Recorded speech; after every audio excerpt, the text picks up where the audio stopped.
Welcome back to a chapter a day. Happy Tuesday. I always say there's really not much happening on Tuesday. It's just one of those days that are not really too significant. It's not the first day, it's not the middle day, it's not the last day, but it is a day that God gave us.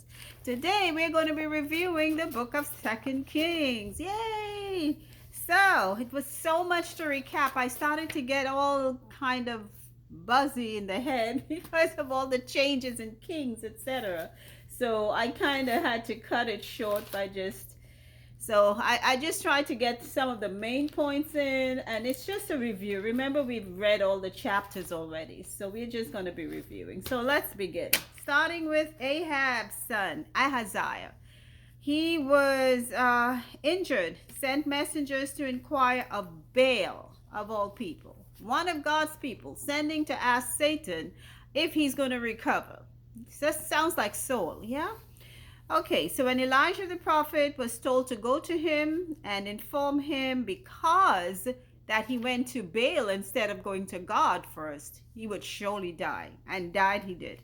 So when he met his servants in the way of, they were coming to see him, and Elijah was going to meet them, to meet to the king. So he gave the servants the message, and when they went back and told Ahaziah what Elijah said, he wasn't happy, of course. So he sent out bands of 50 soldiers at a time to capture Elijah, and Elijah kept calling down fire on them, and they were all consumed except for the third band. They came humbly because they realized this is a man of God, and they were just doing their jobs, so when they came, they kind of begged him not to fire them up. So he went with them. God instructed him, go with them.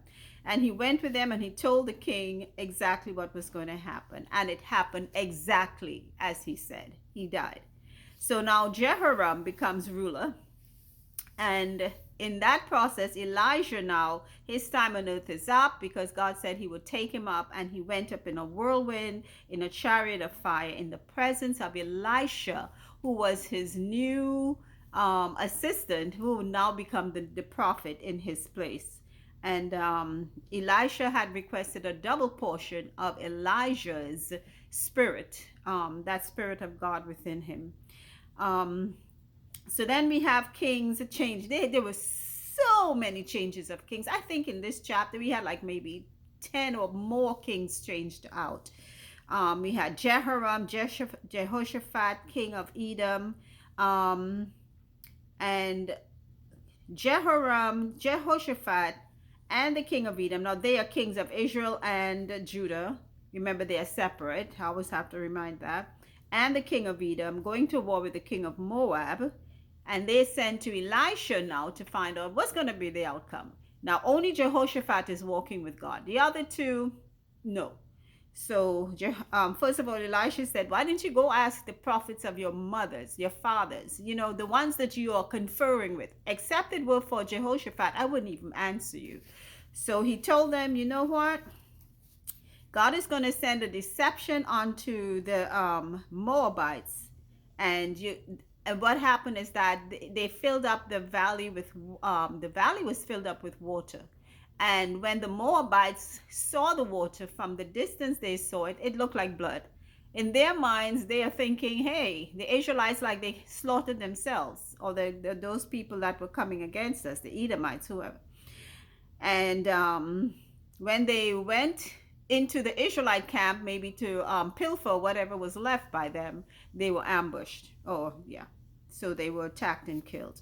So then Elisha performed miracles. The first one was the pot of oil that this woman had.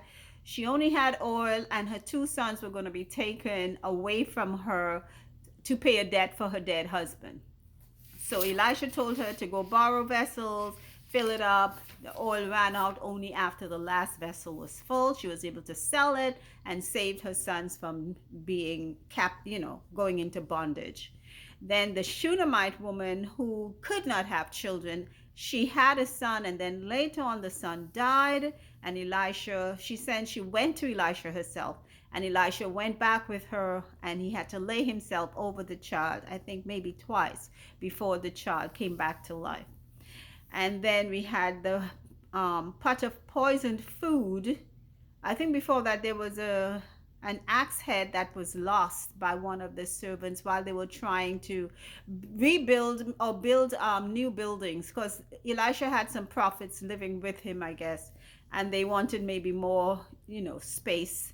So they were cutting down trees to build up some houses, and this one servant had borrowed an axe from someone. And I'm thinking back then, those axes were made out of, that heavy iron, which was a relatively new material, and it was like you borrowing something very expensive.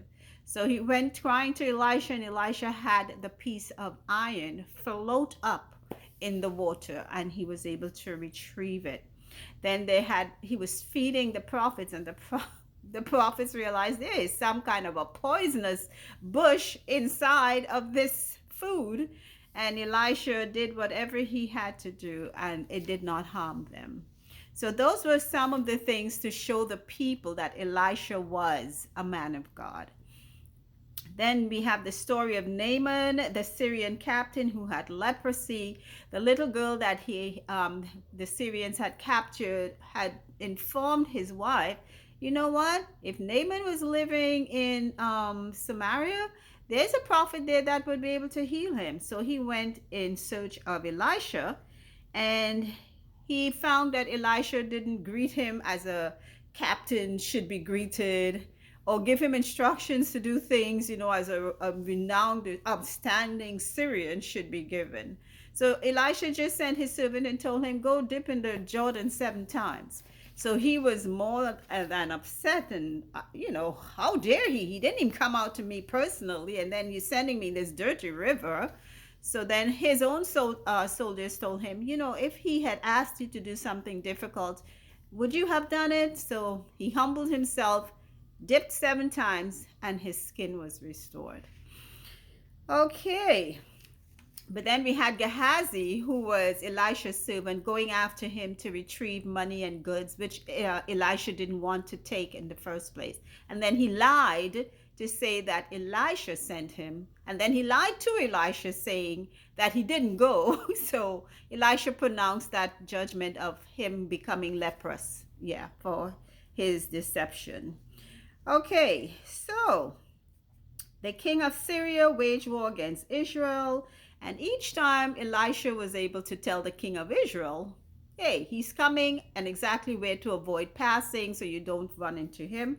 And then the king of Syria said, how come they always know where I'm going to be? So someone told him, it's not any of us committing treason. It is Elisha, the prophet, who is knowing where we're going to be, and he's telling the king. So he sent soldiers to get Elisha, and Elisha has all of them blinded. Now, I was always saying this is a literal blindness, or this is just like a confusion of the mind. So they didn't even know where they were, because he led them away from where he lived and took them right in the middle of the Israelite city, or the Israelite camp. And instead of them killing the Syrian soldiers, Elisha told them to feed them and then let them go. But then the king of Syria came back after them sometime after that and besieged the city round about, which means nobody could leave, nobody could come in, and the people were starving. They had a famine. So God sent word to Elisha that the next day there was going to be sale of flour and barley. So 4 lepers who felt they had nothing to lose went into the Syrian camp, found it abandoned, went and told the king, and the king sent his soldiers, and they were able to take all the goods, recover goods and all that stuff from the camp. Then we had Ben-Hadad, the king of Syria. He got sick, and he sent to Elisha to find out if he's going to recover. His servant Hazael, or I think he may have been his captain, came to Elisha to ask, and Elisha told him he would die, and then Hazael is going to become king, and he's going to do some evil things to the children of Israel. So Hazael was kind of incensed. What am I, some kind of monster or something? I would do that. Guess what? Hazael goes back to the king of Syria, Ben-Hadad, and lies to him and tells him he's going to recover, and then he covers Ben-Hadad's face with a wet cloth and kills him. Oh my gosh. Okay. So then he also got rid of let's see. So um we have Ahaziah now. He is now king. He goes to war with Hazael. So Joram and Ahaziah, they're both kings of Israel and Judah, go to war with Hazael, who's now king of Syria. Um, and Joram is wounded. Then we have Jehu, who is anointed king by Elisha's servant. He's going to be taking over for Israel, and he slays all the remnants of Ahab's seed, which of course God had prophesied through the prophet Elijah. And then he also had Jezebel killed in order to fulfill that prophecy. And dogs ate her body. They couldn't find anything to bury. He also had the Baal worshippers killed, but he still had some things that weren't right with God, between he and God. Then we have after him his mother, Athaliah, who killed all of his seed. Yeah, for some reason she killed them, and I think she proclaimed herself queen. But one of them escaped because they hid him for 6 years in the temple. And then when he was 7 years old, Jehoiada the priest brought him out and had him placed on the throne, and Athaliah was killed. Okay? He did some good things. He repaired damages to the temple. He sent treasurers to the king. He kind of paid tribute to the king Hazael out of the treasures of the temple, though. And later on, his servants killed him. I don't know if that was the reason why they killed him or why. Um, and then we had someone by the name of Amaziah. He came to reign. So let's see. There were so many exchanges, like I said, of kings that at one time I started to get a little confused as to who is reigning and who is not reigning, until we have now the kings of Israel and Judah fighting against each other. And eventually God sends in the king of Babylon, who is Nebuchadnezzar, and Nebuchadnezzar takes over, and he breaks down all the temples and buildings in Jerusalem, takes away captive many of the people from the king's palace, and that is how it's ended for 2 Kings. So the people are taken away captive. He left only the poor people to take care of the city, and we will see now what takes place. So we are going to be going into First Chronicles. And First Chronicles, like I said, is going to be like a repetition. So I'm going to have to decide how exactly I'm going to deliver it so as not to keep repeating information from Kings. So that's it for today. Until our next reading, keep listening, because faith comes when we hear God's word. Take care.